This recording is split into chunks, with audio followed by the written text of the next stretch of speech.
Hey everybody, it's Maggie Mulhern from Modern Salon TV. I am here with Christopher Dove and his beautiful model. We're at the Water Street Studio in New York City, and Christopher has some exciting news. He was the hairdresser for many of the wigs in the Hunger Games, which is coming out in November, and I'm hoping this is running in the December issue. And just give us a little overview what you did here. This is a pretty amazing look. Well, what we did is all the wigs that we did, the team from my salon and myself, they're all with the film company. So none of these wigs are actually the wigs. We've had to recreate them for you. So we've been working on doing these looks. And I just wanted to go for kind of like, again, 75 years in the future, there's no holds bar. You can have as many textures in there as you want. You can have as many colors in it that you want. But I want to keep a monochromatic feel with the blues. And I kind of used really sea foam and the colors you see in the ocean as my inspiration for this. And, you know, again, because it is 75 years in the future, we wanted to do a multi-texture. We did a pin set underneath and then kept the hair very smooth on top. I raised it all the edges so that it actually gave this almost a sea urchin kind of feel to the hair.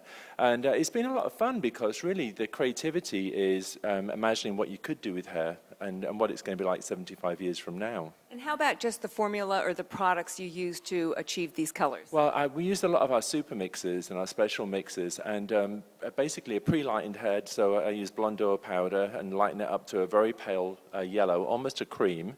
And then layer in the different shades. A lot of times I use, we have a color called 10 Stroke Zero, and it's a diluter. Basically, you can kind of mix it with these special mixes to get the softer shades, and then you use the tonality just as a pure tone to get the very deep tones. And, you know, I just really worked in panels. I mean, if I turn around here, you'll see that we have light panels and dark panels all the way through, and then fading out as well towards the end. There we go, darling. Yeah. Oh, my goodness. Yeah, so, yeah. Yeah. I use some violet down here as well. And obviously in the pictures, you don't really kind of get in this close down here, but, you know, I wanted to kind of put some violet in there as well because the blues work really beautifully with the violets. And these are Hair Dreams. You colored Hair Dreams extensions. Yeah, I mean, some of them are top pieces on top and then the quickies underneath. And that's very successful because you can kind of subdivide the hair.